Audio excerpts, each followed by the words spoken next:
नमस्कार, मी मंजित मोरेल. मी आज जी गोष्ट सांगायला जाणार आहे ती कदाचित तेवढी प्रसिद्ध नाही, पण ती अत्यंत रोमांचकारक आहे.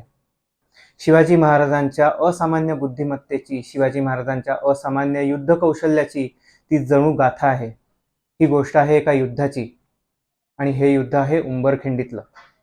पण या गोष्टीचा अभ्यास व्हायला हवा, कारण की ही फक्त एक गोष्ट, हा एक घडून गेलेला प्रसंग नसून हा अप्रतिम मिलिटरी टॅक्टिक्स आणि स्ट्रॅटेजीज याचं एक अत्यंत सुंदर उदाहरण आहे. शिवाजी महाराजांच्या आयुष्यात याच्या आधी कुठल्या कुठल्या ठळक घटना घडून गेल्या होत्या त्या पाहायचं झालं तर शिवाजी महाराजांनी अफजल खानाचा वध केला होता. 10 नोव्हेंबर 1659ला शिवाजी महाराजांनी अफजल खानाचा वध केला. त्याच्यानंतर शिवाजी महाराजांनी 28 नोव्हेंबर 1659ला पन्हाळा घेतल्याची नोंद आहे. शिवाजी महाराजांचं सैन्य इतकं पसरत इतक्या वेगाने पुढे जात होतं की आता आदिलशाहीचं कॅपिटल, आदिलशाहीची राजधानी विजापूरच पडता का काय असा प्रसंग आला. त्याच्यानंतर सिद्दी जौहरची नेमणूक शिवाजी महाराजांच्या विरुद्ध झाली आहे. पन्हाळ्याला वेढा लावण्यात आला. सिद्दी जौहरनी पन्हाळ्याला वेढा लावलेला आहे. जेव्हा सिद्दी जौहर शिवाजी महाराजांच्या विरुद्ध येतो आहे तेव्हा शिवाजी महाराजांच्या विरुद्ध मोगलांनी पण एका मोठ्या सरदाराची नेमणूक केली आणि त्या मोठ्या सरदाराचं नाव आहे शाहिस्ता खान. म्हणजे दक्षिणेकडनं शिवाजी महाराजांवर आदिलशाहीनी सिद्दी जौहरची नेमणूक केली, उत्तरेकडनं मोगलांनी शिवाजी महाराजांवर शाहिस्ता खानाची नेमणूक केली. म्हणजे शिवाजी महाराजांचं जे राज्य होतं, जे स्वराज्य होतं, ते आता दुहेरी संकटात सापडलं. इतिहासाचा अभ्यास करताना इंग्लिश दस्तऐवज पाहिले, इंग्लिश पेपर्स पाहिले तर हा जो प्रसंग घडला आहे याला वॉर ॲट टू फ्रंट्स असंच म्हणतात. हा जो शाहिस्ता खान शिवाजी महाराजांवर नेमण्यात आला, त्या शाहिस्ता खानाचा एक सरदार आहे कहार तलब खान. त्या कहार तलब खानासोबतचं जे युद्ध झालं ते या उंबरखिंडीत झालं आणि ते अत्यंत सुंदर आहे. शिवाजी महाराजांचा ब्रिलियन्स, त्यांचा शिवाजी महाराजांचे वॉर स्ट्रॅटेजीज, त्यांचा ॲक्युमेन हा सगळ्या गोष्टीतनं लक्षात येतो. शाहिस्ता खान हा एक मुघलांचा भला मोठा सरदार होता. तो खुद्द औरंगजेबाचा मामा होता आणि फक्त तो औरंगजेबाचा मामा होता म्हणून तो मोठा सरदार होता अशातला भाग नाही, तो खरंच कर्तृत्ववान होता. शाहिस्ता खानानी औरंगजेबासोबत काम करायच्या आधी, औरंगजेबाच्या खाली काम करायच्या आधी 2 मोगल बादशहांच्या खाली त्यांनी काम करून झालेलं होतं. एक होता त्यातला जहांगीर आणि दुसरा शहाजहान. शाहिस्ता खान हे काही त्याचं जन्मनाव नाही. शाहिस्ता खान हा त्याला मिळालेला खिताब आहे, हे त्याला मिळालेलं नाव आहे. हे जहांगीर सोबत त्यांनी जे काम केलं, जहांगीर बादशाह असताना त्यांनी जे काम केलं, जहांगीरनी शाहिस्ता खानावर खुश होऊन त्याला शाहिस्ता खान हा खिताब दिलेला आहे. तसंच शहाजहाननी खिताब जो बहाल केला शाहिस्ता खानाला तो आहे खान जहान. आणि जेव्हा वॉर ऑफ सक्सेशन सुरू होतं, म्हणजे आता शहाजहान दिल्लीला आजारी पडल्यावर हे भावाभावांमध्ये जी भांडणं सुरू झाले की आता दिल्लीचं राज्य कोणाला मिळतं, मोगलांचं तख्ते ताऊस आता कोणाला मिळतं, तेव्हा जो संघर्ष झाला या भावाभावांमध्ये त्याच्यात औरंगजेबाच्या बाजूने उभा राहिला शाहिस्ता खान. औरंगजेब त्याच्या कामावर निहायत खुश झाला आणि औरंगजेबाने पण त्याला एक खिताब बहाल केला, तो आहे अमीर उल उमरा. शाहिस्ता खान हा खरंच कर्तृत्ववान होता, त्याला नगाऱ्याचा मान होता. नगाऱ्याचा मान हा सहसा कोणाला मिळायचा नाही, पण तो शाहिस्ता खानाला होता. नगाऱ्याचा मान म्हणजे जेव्हा शाहिस्ता खान येतो आहे तेव्हा नगारा वाजवला जायचा. शाहिस्ता खान येतो आहे हे लोकांना सांगितलं जायचं, हा मान आहे एक मोठा. तेव्हा नगारा वाजायचा आणि तेव्हा शाहिस्ता खानाच्या नावाची ललकारी दिल्या जायची की अमीरुल उमरा खान जहान शाहिस्ता खान मिर्झा अबू तालिब आस्ते कदम. मिर्झा अबू तालिब हे त्याचं जन्मनाव आहे. असा तो शाहिस्ता खान शिवाजी महाराजांच्या विरुद्ध औरंगजेबाने नेमला. शाहिस्ता खान तेव्हा औरंगाबादला होता. आणि हा जो कहार तलब खान मगाशी मी तुम्हाला जो सांगितला, तो कहार तलब खान शिवाजी महाराजांच्या विरुद्ध त्याची नेमणूक शाहिस्ता खानाने केली. शाहिस्ता खानाचं सैन्य भलं मोठं होतं.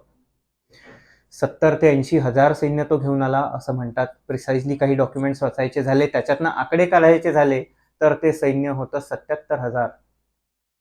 त्याच्या एवढ्या भल्या मोठ्या सैन्यात मोठे मोठे सरदार होते. उझबेगी होते, चव्हाण होते, मराठी लोक पण होते, मराठी सरदार पण होते आणि विदर्भातली एक स्त्री पण होती. त्या स्त्रीचं नाव रायबाघन. तिला मिळालेला खिताब. कहार तलब खानाला जेव्हा उत्तर कोकण काबीज करण्यासाठी शाहिस्ता खानाने पाठवलं, उत्तर कोकण म्हणजे कल्याण, भिवंडी, पनवेल, चौल, नागोठाणे हा मुलूख काबीज करण्यासाठी पाठवलं, म्हणजे जवळजवळ पूर्ण उत्तर कोकण काबीज करण्यासाठीच त्याला पाठवलं, तेव्हा कहार तलब खानानी जे स्वतःसोबत सैन्य घेतलं होतं त्याच्यात कछवा होते, चव्हाण होते, आपले काही मराठी लोक, मराठी सरदार पण त्यांच्यात होते, आणि त्याच्यात ही रायबागन पण होती. रायबागन हा तिला मिळालेला खिताब मी मगाशी सांगितल्याप्रमाणे. रायबागन ही विदर्भातली, आजचं विदर्भ. नागपूरच्या जवळ माहूर नावाचं गाव आहे, त्या माहूरला एक किल्ला आहे, तो किल्ला या रायबागांकडे होता. रायबागांचा नवरा, त्याचं नाव उदाजीराम, हा औरंगजेबाच्या बाजूने हे जे वॉर ऑफ सक्सेशन झालं ना त्याच्यात तो लढला. लढता लढता तो त्या युद्धात खर्ची पडला. तसंच त्या उदाजीरामाचे वडील म्हणजे रायबागांचे सासरे हे पण मुघलांकडनं लढता लढता खर्ची पडले. एवढंच काय, तर ही जी रायबागन होती, हिचा मुलगा, त्याचं नाव जगजीवन राम, हा पण मुघलांकडनं लढता लढता खर्ची पडला. मुघलांचा जो त्या भागातला म्हणजे आजचं जे विदर्भ आहे तिथला जो मुलूक आहे, माहूरच्या जवळचा जो मुलूक आहे, तो सांभाळला या एकट्या रायबागांनी स्वतःच्या कर्तृत्वावर, स्वतःच्या मनगटातल्या जोरावर. तिच्यावर निहायत खुश होऊन औरंगजेबाने तिला दिलेली पदवी, तिला दिलेला खिताब म्हणजे रायबागन म्हणजे वाघीण.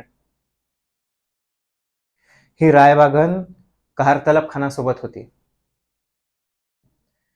कहार तलब खानानी उत्तर कोकणात उतरण्यासाठीचा जो मार्ग निवडला तो म्हणजे कुरवंडे नावाचा घाट आहे.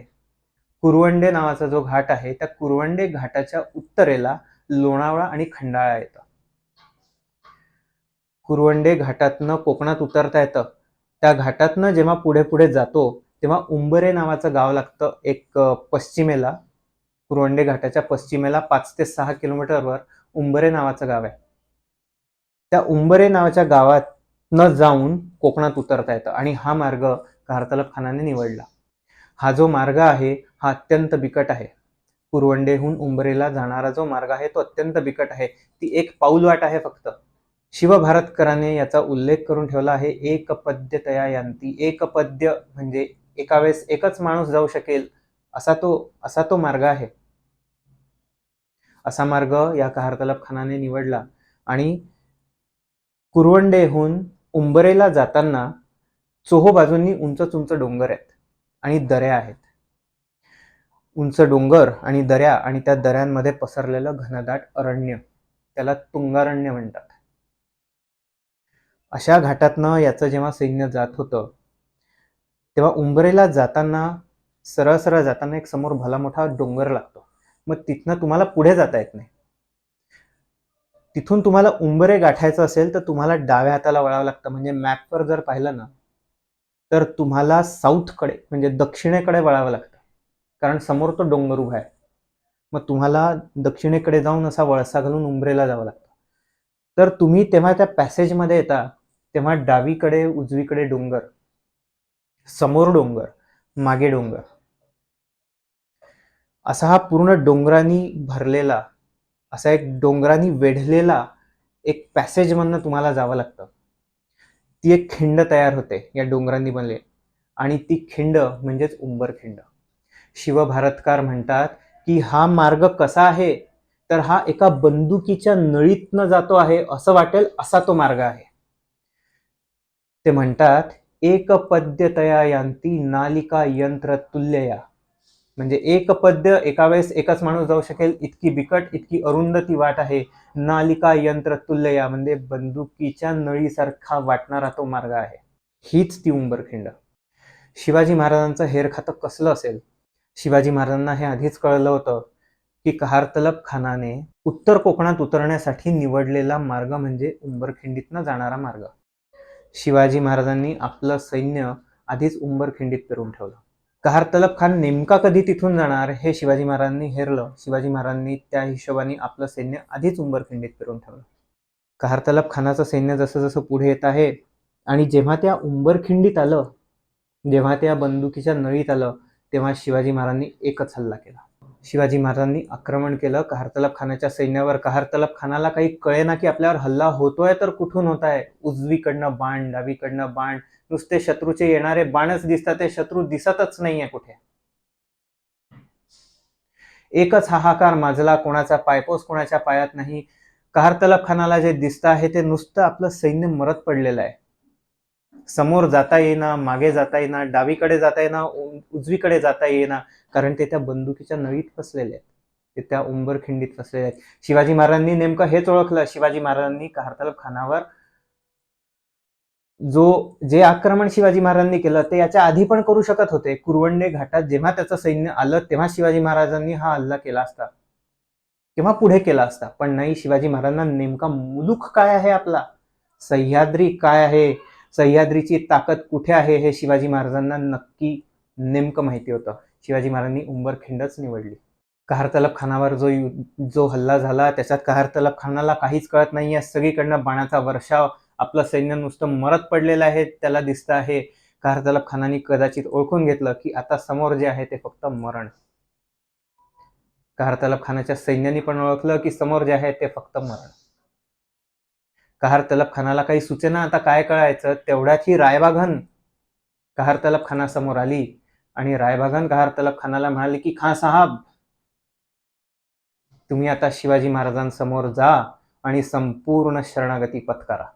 बिनशर्त शरणागती, याशिवाय दुसरा मार्ग नाही, हे रायबागांनी कहार तलब खानाला सांगितलं. कहार तलब खानाला ते पटलं आणि कहार तलब खानाने आपला दूत शिवाजी महाराजांकडे पाठवला. कहार तलब खानाचा तो दूत शिवाजी महाराजांपर्यंत कसा पोचला हे काही माहिती नाही. इतका बाणाचा वर्षा चालू आहे, इतकी अंधाधुंदी माजलेली आहे, इतका प्रचंड मोठा हल्ला सुरू आहे, त्याच्यातनं तो नेमका कसा शिवाजी महाराजांपर्यंत पोचला हे काही कोणाला माहिती नाही. आजच्या जगात जेव्हा युद्ध होतात किंवा काही वाचनात येतं की युद्ध झाली, तेव्हा एखादं सैन्य, एखादं दळ जेव्हा सरेंडर करत आहे, शरणागती पत्करत आहे, तेव्हा तो पांढरा झेंडा फडकवतात. तसं काही झालं की काय कोणाला माहिती नाही. पण उल्लेख असा आहे की शिवाजी महाराजांकडे जो दूत गेला होता कहार तलब खानाचा, तो दातात तृण धरून गेला. तृण म्हणजे गवत, दातात गवत धरून तो शिवाजी महाराजांसमोर गेला की बिनशर्त शरणागती, आम्हाला जाऊ द्या. शिवाजी महाराज या प्रसंगात, जेव्हा हे युद्ध सुरू होतं तेव्हा शिवाजी महाराजांनी धारण केलेला पोशाख अप्रतिम होता. शिवभारतात उल्लेख आहे याचा. त्याच्यात ते म्हणतात की शिवाजी महाराज एका अत्यंत देखण्या घोड्यावर आरूढ झालेले आहेत. शिवाजी महाराजांच्या अवतीभोवती त्यांचे अंगरक्षक आहेत. त्या अंगरक्षकांनी आपापल्या अंगावर चिलखत घातलेले आहेत. ते धनुर्धर आहेत, म्हणजे त्यांनी धनुष्य आणि बाण धरलेला आहे. शिवाजी महाराजांनी स्वतः चिलखत चढवलेला आहे. शिवाजी महाराजांनी शिरस्त्राण घातलेला आहे. उजव्या हातात भाला, कमरेला तलवार आणि पाठीला ढाल आहे. असे अत्यंत सुंदर वेशभूषा केलेले शिवाजी महाराज कधी कुठे वाचण्यात येत नाही, कधी दुसरीकडे कुठेही पाहण्यात येत नाही, पण असे अत्यंत सुंदर वेशभूषेत शिवाजी महाराज तिथे आहे असं वर्णन शिवभारतात आलेलं आहे. जेव्हा तो दूत शिवाजी महाराजांसमोर पोचला तेव्हा शिवाजी महाराजांनी आपल्या भुवया थोड्या वक्र केल्या आणि त्याच्याकडे पाहिलं, असा पण उल्लेख आहे. शिवाजी महाराजांसमोर तो दूत आला. नेमकं बोलणं काय झालं कोणाला माहिती नाही, ते माहिती होण्याची काही शक्यता पण नसते. पण तो दूत जेव्हा शिवाजी महाराजांसमोर आला तेव्हा त्या दूतांनी शिवाजी महाराजांना म्हटलं की महाराज साहब, हमारी गलती हो गई. खां साहेबांना त्यांची चूक कळलेली आहे. शाहिस्ता खानाच्या बोलण्यावरून आम्ही तुमच्या मुलखात आलो, नाहीतर तुमच्या मुलखात आम्ही आलो पण नसतो. आम्हाला धर्मवाट द्या. आमच्या सैन्याला खायला प्यायला काहीच नाही, तहानेने व्याकुळ झालेले आहेत, आम्हाला सोडून द्या. खां साहेबांनी मला तुमच्याकडे पाठवलं आहे, आम्हाला धर्मवाट द्या. शिवाजी महाराजांनी निरखून त्या दूताकडे पाहिलं आणि शिवाजी महाराजांनी निर्णय घेतला की यांना सोडून द्यावं. पण सोडून नुसतंच नाही द्यायचं, सोडून एक शर्त आहे सोडून देण्याची, की तुम्ही सोबत आणलेलं सगळं शस्त्र, अश्व, घोडे, हत्ती, उंट, खजिना, सगळं सगळं सगळं इथे सोडायचं आणि परत चाललं जायचं.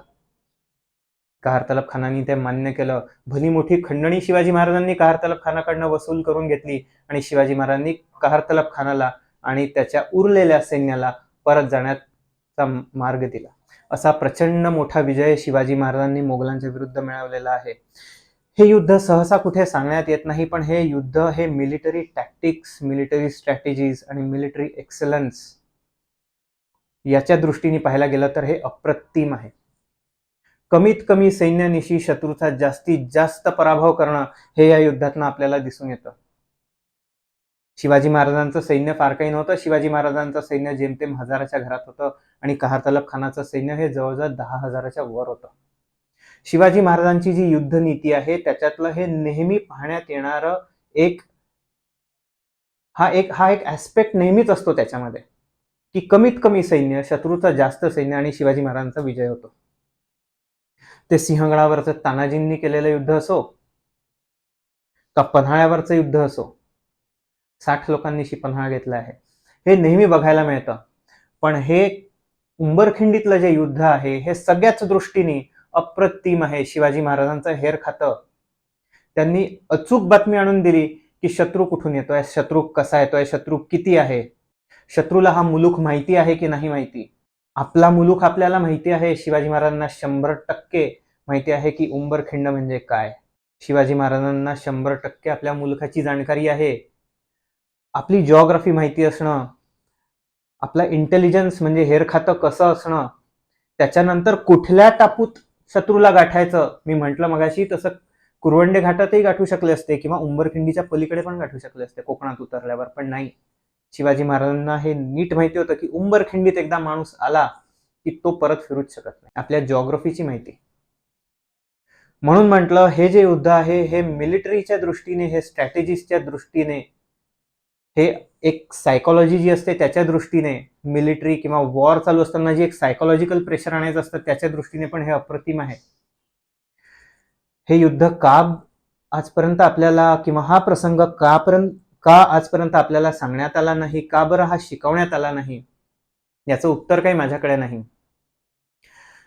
पण हे युद्ध, हा प्रसंग जास्तीत जास्त लोकांना कळावा आणि आपल्या तरुण पिढीला हा शालेय पुस्तकांच्या माध्यमातून कधीतरी कळेल असं मला वाटतं. म्हणून म्हटलं मी हा आज व्हिडिओ करतो, हा तुमच्या समोर ठेवतो, कारण की माझ्या दृष्टीने हा जो प्रसंग आहे, हे जे युद्ध आहे ते असामान्य आहे. हे तुमच्या समोरही मी ठेवतो असं मला वाटलं. मला जे हे वाचताना मला हा युद्ध सारखं माझ्या डोक्यात जेव्हा चालू असतं तेव्हा मला भरून येतं.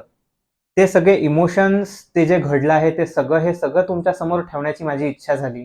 म्हणून म्हटलं मी हा आज व्हिडिओ करतो आणि तुमच्या समोर ठेवतो. तुम्हाला हा व्हिडिओ आवडला असेल तर तुम्ही नक्की या व्हिडिओला लाईक करा, माझ्या चॅनलला सबस्क्राईब करा आणि हा व्हिडिओ जास्तीत जास्त शेअर करा. तोपर्यंत मी मंजित मोहोरील तुमची इथेच रजा घेतो. धन्यवाद.